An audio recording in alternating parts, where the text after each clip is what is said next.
Nosso papel como pesquisador é tentar fornecer para essas pessoas que estão na linha de frente o quanto antes estudos que os auxiliem a cuidar dos pacientes, que os auxiliem a dar o melhor cuidado. E a única coisa que eu passo como mensagem é: acreditem que o que vocês estão fazendo já é muito.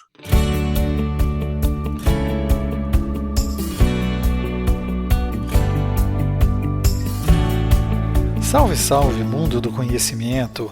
Hoje começamos nosso podcast com um bom dia no Brasil e boa noite na Austrália. Esse é mais um podcast do Medicina do Conhecimento, ciência e informação a qualquer momento, em todo lugar. Eu sou Pablo Guzmán, o anestesiador, e como compartilhar é multiplicar, seguimos com as dicas de conhecimento, com um dos maiores pesquisadores em ventilação mecânica da atualidade, falando sobre trials para a terapêutica do Covid-19, medicina baseada em evidências e ventilação mecânica na atualidade. Conversamos com o professor Dr. Ari Serpa Neto, formado em Medicina pela Faculdade de Medicina do ABC, mestre em Ciências da Saúde, doutor pela disciplina de Pneumologia da Faculdade de Medicina da USP e doutorado também pela Universidade de Amsterdã, com louvor, onde fez seu pós-doutorado, além do pós-doutorado pelo Departamento de Bioestatística do Massachusetts General Hospital, na Universidade de Harvard Medical School. É médico da Unidade de Terapia Intensiva do Hospital Israelita Albert Einstein, pesquisador do Instituto Israelita de Ensino e Pesquisa e colaborador da Universidade de Amsterdã. Atualmente, é Senior Research Fellow na Monash University, em Melbourne, na Austrália. Bom dia no Brasil, boa noite, Dr. Ari. Agradeço a sua disponibilidade e depois de um grande dia aí de trabalho, são 5 da manhã no Brasil e 20 horas em Melbourne. Nós agradecemos muito as suas palavras aqui no nosso podcast Medicina do Conhecimento. Obrigado, Pablo. É um prazer estar participando aqui com vocês no podcast. Muito obrigado pelo convite. O mundo mudou, as pessoas mudaram, e antes um perfil que era pouco conhecido, de pesquisador, ele hoje tem sido cada vez mais divulgado pela mídia. Quando nós falamos de estudo randomizado, duplo cego, placebo, essas palavras aparecem cada vez mais nos meios de comunicação aqui no Brasil. A população, então, passou a conhecer mais sobre a ciência e a medicina baseada em evidências, né? Ela se tornou mais popular entre nós. Mas ainda o achismo, na minha opinião, na minha experiência, ainda estão presentes na nossa prática, mesmo em alguns colegas médicos. Qual o nosso papel de pesquisador para sermos guias de um caminho mais seguro nesse momento de crise? Perfeito, Pablo. Concordo plenamente com você que ainda o achismo e o meu professor falou, e eu acredito, ainda estão muito presentes para a gente na nossa área. O que eu acho inaceitável no momento que a gente vive e até fora dele. A medicina baseada em evidência, ela já vem há bastante tempo cunhando a nossa prática. Ela são diretrizes e são sugestões de que a gente, para aplicar determinada intervenção, aplicar determinado teste, aplicar determinada droga nos nossos pacientes, a gente precisa de estudos e evidências que comprovem que aquela nossa intervenção tem algum benefício para o nosso paciente. Então, a ideia de que eu vi uma vez fazer, eu vi o meu professor falar, alguém me disse, a gente não pode aceitar mais a nossa prática clínica. A medicina baseada em evidência, ela se cunha na sistematização dos achados nos estudos, e quando a gente fala em estudos aqui, a gente tem, sem dúvida nenhuma, no topo da pirâmide da medicina baseada em evidências, os chamados, como você citou, estudos randomizados. São os estudos principais para a gente ter as respostas para as nossas perguntas relacionadas à causalidade. Saber se a nossa droga melhora a mortalidade dos nossos pacientes, saber se a nossa intervenção na ventilação mecânica, na anestesia, melhora o desfecho dos nossos pacientes. Então, a gente precisa desse tipo de estudo para ter essa resposta. Pelo um motivo bem simples, pelo motivo que essa tal de randomização, ela é a única forma de garantir que os nossos pacientes estão divididos em grupos que têm o mesmo risco, que têm o mesmo status basal, de forma que a única diferença entre os grupos que a gente está estudando nesse estudo sejam realmente a medicação que a gente está usando, seja realmente a estratégia que a gente está aplicando. Então, a medicina baseada em evidência tem na sua pirâmide esse tipo de estudo. E só com os resultados desse estudo que a gente pode ter a certeza de que aquela intervenção pode ser aplicada com segurança e com eficácia aos nossos pacientes. até chegar nesse ponto dos estudos de fase 3, como você bem disse, que vem aparecendo muito para a gente na mídia, a gente tem diversos estudos menores que são feitos, que nos ajudam a entender se a nossa intervenção, se a nossa medicação de interesse tem um futuro promissor no cuidado do nosso paciente. É um longo caminho, são anos para a gente chegar até o grande estudo randomizado de fase 3, que são os estudos que estão aí na mídia, estourando nos últimos anos. São os estudos que realmente a gente vai tirar o efeito da medicação, vai tirar o efeito da intervenção. Então, é muito importante as pessoas entenderem que hoje na medicina, infelizmente, para muitos, né, e felizmente para a gente que é cientista e para a gente que trabalha com a medicina baseada em evidência, a gente não tem mais espaço para o eu acho, a gente não tem mais espaço para o eu acredito, a gente não tem mais espaço para o mais velho falou, para o professor falou, a gente tem espaço só para o que a evidência mostra. E a evidência ela tem que vir de estudos bem feitos, de estudos de vários países juntos participando para aumentar a capacidade de generalização dos achados, de estudos com metodologia adequada, com número de pacientes adequados. E só dessa forma a gente vai conseguir realmente tirar o real efeito da medicação, o real efeito da intervenção e poder dizer se ela realmente funciona ou não nos nossos pacientes. Então, a gente como médico, a gente como pesquisador, hoje tem o papel primordial de disseminar esse tipo de informação. Disseminar a informação de que a resposta para essa pergunta que todo mundo quer, de qual é o melhor tratamento, né, específico para o coronavírus ou fora dele, só vem com a realização de estudos randomizados de alta qualidade. Qualquer coisa diferente disso, a gente sempre vai ter um viés que nos impede de realmente estabelecer uma relação de causa e efeito entre a nossa intervenção e o melhor desfecho dos nossos pacientes. Nada que não seja um estudo randomizado vai poder bater o martelo para dizer que aquela intervenção ou que aquele medicamento é realmente eficaz no tratamento dos nossos pacientes. E isso é como a medicina baseada em evidências trabalha hoje, isso é como os médicos têm que exercer a sua prática, né? Porque não é só a medicina baseada em evidência, é a medicina baseada na prática da evidência, então a gente tem que trazer essa evidência para a nossa beira do leito, para o nosso cuidado ao paciente, de forma que a gente pegue os resultados desses estudos e aplique nos nossos pacientes. Só assim a gente consegue tratar os nossos pacientes com segurança e permitir que eles tenham aí acesso à melhor medicina disponível hoje no mundo inteiro. E para muitos, parece que o mundo congelou. Se abril nos pareceu um mês de incertezas, maio nós torcemos para que seja o mês de respostas, ou pelo menos algum caminho. O que podemos esperar das pesquisas que podem ter resultados, mesmo que parciais, nas próximas semanas? Hoje temos as velhas drogas para novos usos. Teremos estudos sólidos para as perguntas que são os trend tópicos aí do momento? Cloroquina, remdesivir, corticoide, vermectina, enoxaparina? Perfeito. Então, vamos lá. A gente tem alguns estudos, dentro disso que a gente falou até agora, estudos que podem ser caracterizados nos estudos de fase 3, que a gente chama, que é aquele estudo pré a liberação de uma medicação pelos órgãos responsáveis, FDA, Anvisa, EMA na Europa. Então, muitas dessas medicações, como a cloroquina, elas já estão liberadas, né, mas elas já estão liberadas para usos que não o coronavírus. Então, a gente não pode ter essa ideia de que já está liberada, o perfil é seguro, eu vou utilizar no meu paciente, porque não foi testada nessa condição.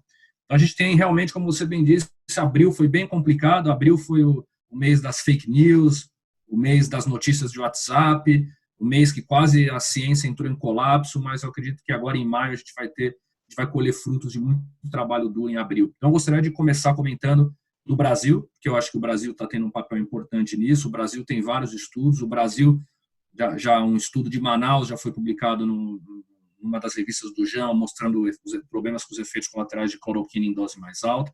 E a gente tem os 3 grandes estudos do Coalizão, do qual eu faço parte do comitê diretivo, junto com outros pesquisadores do Hospital Sírio-Libanês, do Hospital do Coração, do Hospital Albert Einstein, da Beneficência Portuguesa de São Paulo. A gente tem a BRICNET, que é o network de pesquisa em terapia intensiva, bem forte no Brasil, está crescendo bastante, que também está ajudando nesses estudos. Então, a gente tem 3 estudos dentro do Coalizão, que é interessante que a gente discutir aqui. Os 2 primeiros estudos lidam com a hidroxicloroquina e o terceiro estudo lida com o corticoide. Então, o que a gente tem até o momento? O Coalizão 1, que ele lida com o uso da hidroxicloroquina em pacientes com coronavírus leve, então aqueles que precisam de menos de 4 litros por minuto de oxigênio. Esses pacientes são randomizados em 3 braços, o braço que não recebe o tratamento padrão, que é nenhuma medicação, o braço que recebe a hidroxicloroquina e o braço que recebe a hidroxicloroquina com a azitromicina. É um estudo para 600 pacientes. O desfecho primário era o estado clínico do paciente em 15 dias, com base numa escala que vai de morto até fora do hospital e varia nesse intermédio entre as diferentes necessidades de suporte ventilatório que o paciente pode ter. Esse desfecho vai ser modificado agora para o tempo até o paciente ficar livre de assistência ventilatória. Então, um tempo até o paciente não precisar mais de oxigênio, sair da intubação. Então, esse desfecho vai ser alterado agora. Tivemos hoje, no caso, a primeira reunião com o DMC do estudo para a primeira análise interina. Esse estudo ele já tem mais de 400 pacientes randomizados. A perspectiva é que até 15 de maio a gente tenha a finalização desse estudo, do recrutamento de pacientes, com posterior 15 dias de segmento para obter o desfecho primário dos últimos pacientes, com a expectativa de que talvez, então, se a gente conseguir muito bem com os dados, coletar esses dados de forma rápida e fazer essas análises de forma rápida, no final de maio, começo de junho, a gente já deve ter alguma resposta desse estudo, mas a primeira análise interina aconteceu hoje, então os resultados devem, aí, no máximo em um mês e 10 dias, devem estar nas nossas mãos. O Coalizão 2 brasileiro, ele trata com a hidroxicloroquina também, mas aí já em pacientes mais graves, pacientes que têm uma necessidade de oxigênio acima de 4 litros, então aí já enquadra os pacientes que estão entubados, necessitam de ventilação não invasiva. Nesses são só 2 braços, hidroxicloroquina versus hidroxicloroquina mais azitromicina. A gente não tem o sem tratamento nesse momento, porque justamente como você bem disse na primeira parte, por a gente naquele momento de abril estar uma euforia por causa de governo falando, de mídia falando da cloroquina, a gente não conseguiu encaixar um grupo sem tratamento, porque o Ministério da Saúde que vem apoiando esses estudos também, sempre lá de trás com o Mandetta, agora com o Kutash, eles vêm apoiando sempre a gente, mas nas nossas discussões a gente achou que seria impossível colocar um paciente sem ter tratamento, entre aspas, que naquela época, hoje a gente sabe que o tratamento não existe, mas naquela época, por conta da exposição da mídia, a população leiga não entenderia isso. Esse estudo a gente já tem aproximadamente quase 300 pacientes randomizados, de aproximadamente 400 e alguma coisa que a gente precisa. A primeira análise interina dele vai ser nos próximos dias também. Perspectiva é de encerramento desse estudo mais para o final de maio, começo de junho. Ele vai demorar um pouquinho mais. E em relação ao corticoide, a gente tem o Coalizão 3, que é o uso da dexametasona versus não dexametasona em pacientes entubados. Aí são os pacientes entubados realmente, com síndrome do desconforto respiratório agudo com PO2 e FO2 baixo. Então, aí a gente tem o uso do corticoide ou não uso do corticoide. Esse estudo começou recentemente, ainda tem poucos pacientes randomizados. Então, esse estudo vai levar um pouquinho mais de tempo. Então, o Brasil deve publicar, ou pelo menos liberar alguns resultados dos 2 estudos de cloroquina no próximo mês, pelo menos. Acho que até o final de maio a gente já deve ter alguma coisa. Fora do Brasil, a gente tem o primeiro estudo que vai pintar, vai ser o estudo do Remdesivir americano, né, o estudo de 1.100 pacientes. Já foi finalizado, ele deve estar agora em fase de peer review por algum jornal para ser publicado. Os resultados já vazaram na mídia, né, que ele foi um estudo positivo, ele foi um estudo que o Remdesivir reduziu aí o tempo até resolução dos sintomas, né, então ele reduziu de 15 dias para 11 dias até a resolução dos sintomas, o que não transforma numa droga game changer, não é uma droga que vai mudar o jogo do coronavírus, primeiro porque é uma droga que vai ficar restrita para pacientes mais graves, e segundo, porque essa mudança de 4 dias, apesar de parecer muito grande, ela não é uma droga que ainda pode se enquadrar no que vai mudar o jogo do coronavírus. Ela vai ajudar, sem dúvida nenhuma, mas não vai ser uma droga que vai mudar a perspectiva, principalmente porque ela não age na prevenção, que é a principal coisa que a gente precisa, que é diminuir a quantidade de pessoa que se infecta, e não melhorar, e não só resolver ou melhorar o desfecho daqueles que já estão infectados, que lógico que é importante, mas pensando em sobrecarga de sistema de saúde, pensando em liberação de lockdown, a gente precisa diminuir a infecção, a quantidade de infecções e prevenir a infecção, que só com uma vacina a gente vai conseguir. Mas o estudo do Remdesivir foi positivo, ele deve estar em revisão peer review, ele deve sair nos próximos dias em algum jornal com esses resultados, e é um milestone para a gente, porque foi o primeiro estudo em coronavírus com 1.100 pacientes randomizados, usando a forma que a gente julga ideal para se testar a terapia. Então, esse é um que deve sair já nos próximos dias. A gente tem um estudo grande de cloroquina nos Estados Unidos, o ORCID também, que está sendo feito. Ele está correndo aí um pouco junto com os estudos do Coalizão aqui no Brasil. Esse a gente não tem mais tantas informações, mas é um estudo que também deve pintar, não sei se agora em maio já, mas ele está sendo realizado, acho que até junho ele deve aparecer. E temos um estudo do Reino Unido, que é o estudo chamado Recovery, que é um grande estudo do Reino Unido, que é um estudo que envolve várias medicações, não só cloroquina, mas ele tem um domínio de cloroquina. Então, eles estão testando múltiplas intervenções nesse estudo. Esse é um estudo que já tem mais de 6.000 pacientes randomizados no Reino Unido, então é um estudo que está indo muito bem. Então, a perspectiva é que a gente tenha alguns primeiros dados desse estudo também agora em junho. Principalmente, talvez, o braço de cloroquina já deve sair alguma coisa agora em junho. Eles já estão com uma quantidade muito grande de pacientes randomizados. E eu queria citar mais 2 outros estudos que devem pintar, talvez não agora, mas nos próximos meses. Então, a gente tem, vou citar 3. Um é o ATTRACT, que é um estudo de anticoagulação, como você perguntou, enoxaparina. A gente tem múltiplos estudos acontecendo, mas eu acho que esse ATTRACT é um dos melhores, é um estudo canadense da Universidade de Toronto, capitaneado pelo Ian Gallagher, que é um colega nosso. Ele é um estudo que vai avaliar, já está avaliando anticoagulação plena em pacientes com coronavírus, mas ainda em fase inicial. Isso aí deve demorar alguns meses ainda para a gente ter alguma coisa. E a gente tem o REMAP-CAP, que é um grande estudo, já vinha acontecendo há alguns anos, de pneumonia associada à comunidade, e que agora abriu um domínio de pandemias, um domínio de Covid, onde eles estão testando várias intervenções também. Então, a gente tem braço de hidroxicloroquina, a gente tem braço de antiviral com caletra, por exemplo, a gente tem braço de corticoide também, a gente tem braço de imunomodulação com antagonistas de interleucina 1. Então, esse estudo ele já tem 389 pacientes hoje randomizados com coronavírus.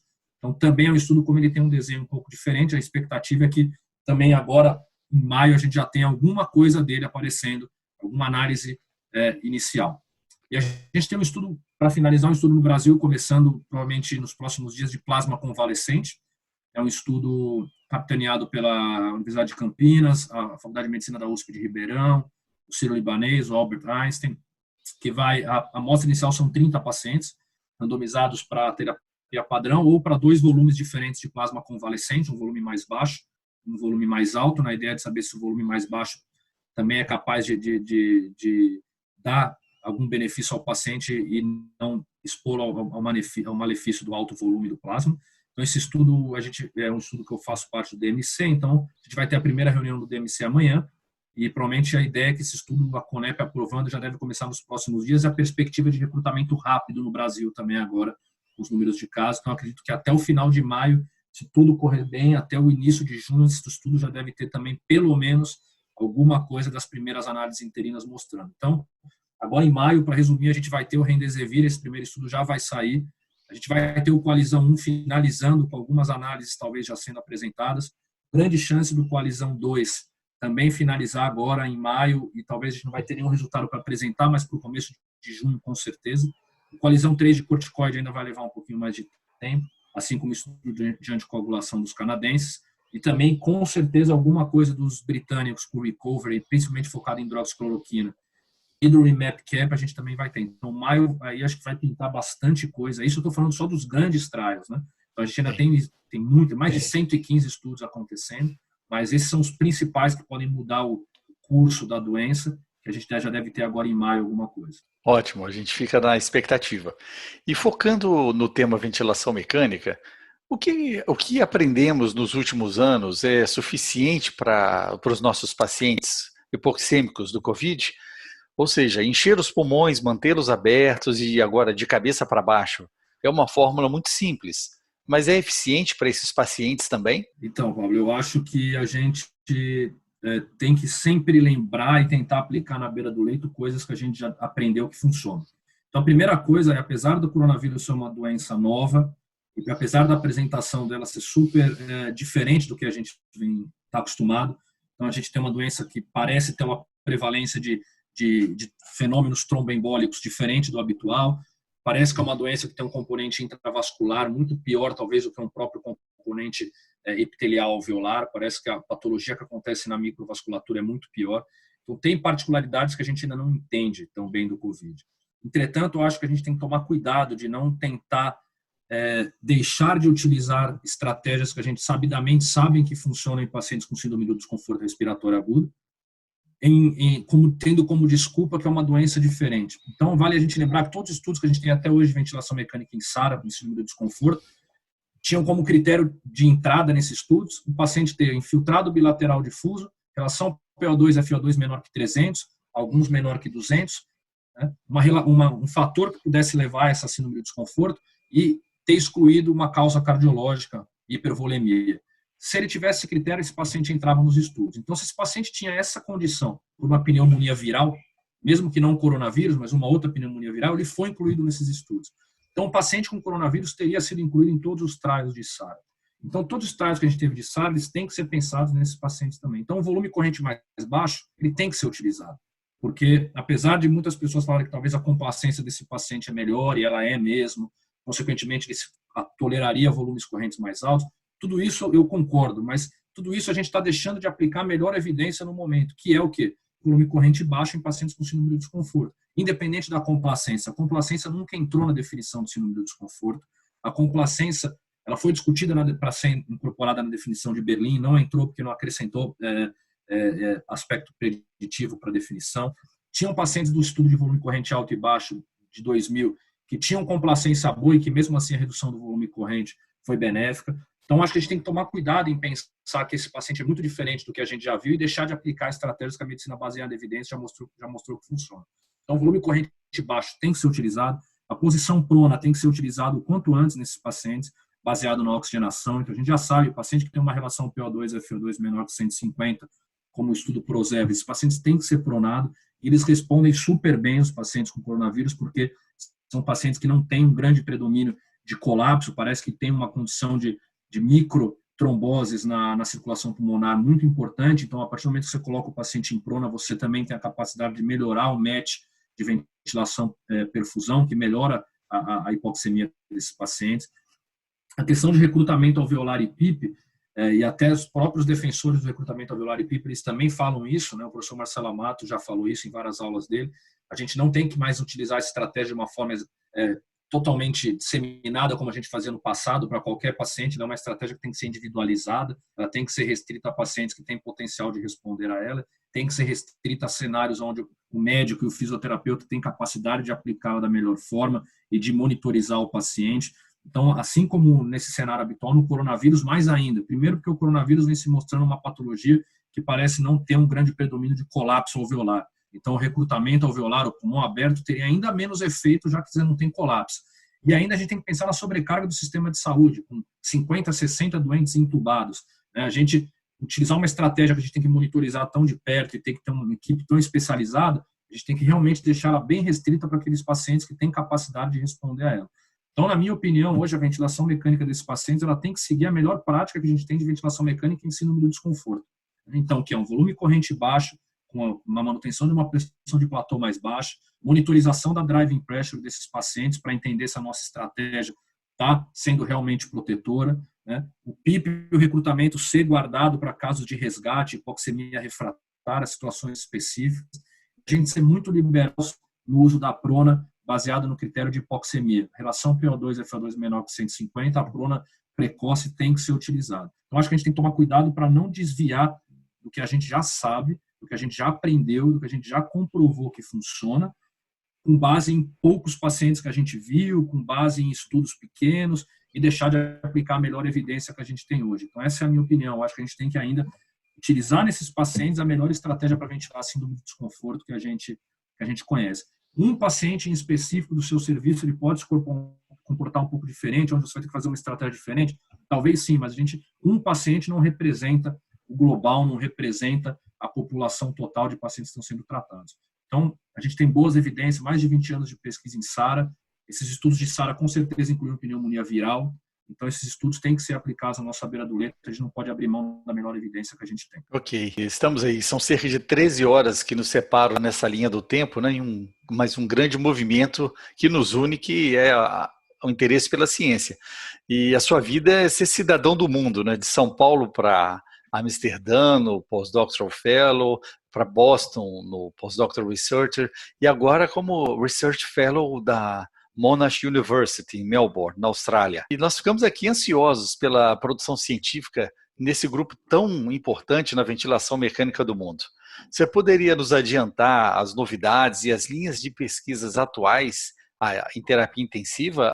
Então, a gente tem algumas coisas que estão para sair. Então, a gente tem talvez o que está mais perto de sair, é um estudo clínico randomizado de centro único, aqui da Austrália, de volume corrente alto versus volume corrente baixo em anestesia. Então, isso não é em terapia intensiva, esse é um estudo em anestesia de 1.235 pacientes. É um estudo que vem responder a primeira vez aquela pergunta que todo anestesista e quem trabalha com ventilação mecânica tem. Então, a gente tem vários estudos que mostram que o PIP mais alto versus o PIP mais baixo, quando o volume corrente é baixo, talvez não tenha tanta influência de forma geral. A gente tem o bundle de volume corrente baixo e PIP alto, mas a gente não tem nenhum estudo grande até o momento falando, ok, vamos standardizar uma PIP, fazer uma PIP de 5 para todo mundo, que é o que o anestesista aqui utiliza, e vamos randomizar esse paciente para volume corrente de 10 ou volume corrente de 6, né? E ver se realmente tem algum benefício em complicações pulmonares. Esse estudo já está finalizado, esse estudo está submetido no JAMA, teve a primeira revisão agora, a gente acredita que nos próximos dias ou semanas a gente tem essa expectativa que ele vai ser aprovado no JAMA e esses resultados devem sair nos próximos meses aí, que vão ser resultados interessantes para os anestesistas, né? Para uma pergunta interessante. A gente tem um estudo que a gente finalizou agora na Holanda, um estudo de UTI, um estudo de 1.000 pacientes também, avaliando diferentes níveis de PIP no paciente sem SARA. Então, a gente tem aquela mágica de que o paciente sem SARA, a gente usa 5 ou 8 de PIP, mas ninguém sabe o porquê, ninguém entende se precisa disso mesmo. Então, a gente tem um estudo de não inferioridade, comparando 8 de PIP com o menor PIP possível para manter o paciente com uma oxigenação adequada e com uma estratégia protetora. Então, esse estudo é um estudo de não inferioridade, que o desfecho são os dias livres de ventilação mecânica em 28 dias. Esse estudo está finalizado, o banco de dados está acabando de ser limpo e organizado, e as análises devem começar na semana que vem. A gente deve começar essas análises para escrever esse paper, provavelmente. O combinado é no dia 18 de maio, 20 de maio, que a gente vai começar a escrever esse paper. Então, também é um outro estudo que está aí em andamento. A gente tem o PROTOR, um estudo em anestesia de diferentes níveis de PIP durante a ventilação monopulmonar para a cirurgia torácica. Esse estudo já tem mais de 1.100 pacientes randomizados, de 2.300 que era a expectativa. O Brasil entrou nesse estudo há poucos meses, mas infelizmente, assim como grande parte dos estudos, o recrutamento agora deu uma baixada por conta do coronavírus. Assim como a gente tem também o estudo Designation, que é um estudo também em cirurgia, mas que eu acho que esse é um dos estudos mais importantes, na minha opinião, do nosso grupo, porque é o primeiro estudo grande, também previsto para 1.200 pacientes, que vai testar uma estratégia de PIP e recrutamento guiada pela driving pressure, que é uma coisa que a gente discute muito hoje. Então, titular a PIP de forma que a driving pressure seja a menor possível, recrutar com base na driving pressure. Então, esse estudo, para mim, é muito importante. Ele tem mais de 100 pacientes já randomizados, mas por conta do coronavírus também deu uma queda no processo de recrutamento de pacientes, o estudo deu uma diminuída de velocidade. E a gente tem alguns estudos, a gente tem um estudo específico de ventilação mecânica em coronavírus. Não, esse não é um trial, um holandês de mais de 1.000 pacientes em ventilação mecânica que a gente está coletando para tentar entender como está sendo a prática de ventilação mecânica nesses pacientes, se tem algum fator que pode explicar algum benefício ou não. E a gente tem um mínimo de ventilação mecânica do REMAP-CAP, aquele estudo prévio que a gente falou, que ele está para ser aberto, de diferentes estratégias de ventilação mecânica em pacientes intubados por pneumonia na UTI, que deve ser aberto, e assim que essa coisa do coronavírus der uma acalmada, a gente deve abrir esse domínio, né? O pessoal do REMAP-CAP aqui na Austrália deve abrir esse domínio de ventilação mecânica. Então, acho que o que a gente tem mais próximo aí, que eu tenho conhecimento hoje, para sair, são esses. Tem alguns estudos de ventilação mecânica de Toronto, do pessoal do grupo do Ian Gallagher, alguns estudos bem interessantes, avaliando estratégia também protetora de diafragma, para manter algum grau de ventilação espontânea nos pacientes, a fim de manter o diafragma ativo. Mas são estudos ainda que estão muito em fase inicial, ainda não tem perspectiva de liberação de nenhum resultado. Então, esses são os principais estudos que a gente tem hoje na mente, principalmente no nosso grupo, alguns com resultados que devem sair aí nas próximas semanas ou meses. O envolvimento da anestesia, do intraoperatório, realmente vai fazer uma grande diferença, porque é um anseio de todos nós. Na verdade, nós sabemos que o que fazemos no centro cirúrgico, colhemos na UTI. Mas essa ação dissociada de ventilação, isso às vezes tem nos deixado um pouco confusos, né? Isso aí. E se você me permite, professor, cada vez mais nos nossos estudos específicos de anestesia, a gente tem entendido, e esse vai mostrar isso também, o quanto é importante o tipo de cirurgia que você está trabalhando. A individualização de acordo com o tipo de procedimento, com o tipo de abordagem. O Probis, que foi o estudo de PIP em obeso, já sugeriu isso. Esse estudo que vai ser agora, ele vai sugerir isso também. Então, Então, depende se você está fazendo uma cirurgia laparoscópica ou não laparoscópica. Então, a estratégia ela tem que mudar. Ela não pode ser aquela estratégia padrão que a gente estava acostumado, que todo mundo usava sempre a mesma. Ótimo. Para finalizar, qual o nosso maior desafio nesse momento de pandemia, na sua opinião? E o que deve mudar na nossa vida pós-pandemia? Eu acho que o maior desafio que a gente tem hoje é a gente tem que se manter calmo e tem que entender e deixar a ciência funcionar como ela sempre funcionou. A gente tem que cada vez mais evitar o caminho mais fácil, mesmo que ele pareça mais rápido e mesmo que ele pareça ok, né? Então não é porque a gente está numa situação de pandemia que os preceitos éticos ou que os preceitos de boa prática clínica em pesquisa têm que ser deixados de lado. Muito pelo contrário, eu acho que é num momento como esse que a gente ainda tem que ter mais cuidado e tem que ser mais tem que respeitar ainda mais os princípios da boa prática clínica em pesquisa, porque são em momentos como esse que as pessoas passam a fazer coisas que não são éticas, que não são corretas, e usam como desculpa a ideia que precisa de alguma coisa rápida e que precisa porque os pacientes precisam. Não é verdade. Então, nosso maior desafio hoje é manter a calma, lutar contra as fake news, lutar contra a mídia leiga e que muitas vezes não nos ajuda e presta mais desinformação do que informação, é orientar os nossos colegas médicos e também colegas não médicos a saberem onde eles têm que buscar informação e tentar, com isso, usar esse momento horrível da pandemia para fortalecer a ciência. A gente está num momento único, como você disse no início, né, do podcast, onde pesquisador é uma coisa que está sendo falada na grande mídia, onde pesquisa voltou a ser discutida, onde o público leigo está tendo interesse em entender o que é pesquisa, o que é um estudo, como que libera uma droga, o que é uma randomização. É uma oportunidade única da gente educar essas pessoas e mostrar para elas que o papel delas nesses estudos é o que realmente faz a diferença, de forma que a gente consiga tornar o Brasil uma potência em pesquisa, que os brasileiros passem a entender a importância que eles têm como cidadão em auxiliar nas pesquisas, em participar das pesquisas, tirar aquela ideia de que são cobaias, de que não tem que a gente está tentando fazer alguma coisa que não está aprovada, que não está certa. Então, é um momento único para a gente ensinar para a população leiga o que é pesquisa. E, como médico, a gente tem que vencer o desafio de tentar fazer alguma coisa porque a gente acha que pode dar certo.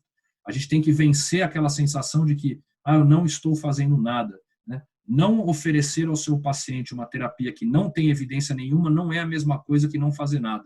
Muito pelo contrário, você está fazendo o melhor que você pode ao seu paciente, que é dar o melhor cuidado baseado na melhor evidência. Então, ao invés de tratar a sua ansiedade como médico, de não estou fazendo nada, o que a gente faz? A gente trata essa ansiedade oferecendo risco ao paciente, com intervenções que não têm comprovação nenhuma. É importante o médico hoje se acalmar, entender que a doença tem o seu curso e que a gente tem o nosso papel em tentar controlar esse curso, mas não se esconder atrás dessa ideia de não estou fazendo nada. Porque eu não estou fazendo nada não te justifica você dar uma intervenção que não tem evidência nenhuma e que pode colocar o seu paciente em risco. Então, acho que esse é o principal desafio para nós como médico. A gente tem que entender que o melhor cuidado que a gente tem que dar para os nossos pacientes tem que seguir a evidência científica e, no momento, não tem nenhuma medicação, não tem nenhuma droga, não tem nada que tenha comprovação de benefício nesses pacientes. Então, não fazer nada não é a mesma coisa que aplicar evidências que não tem nenhum estudo por trás.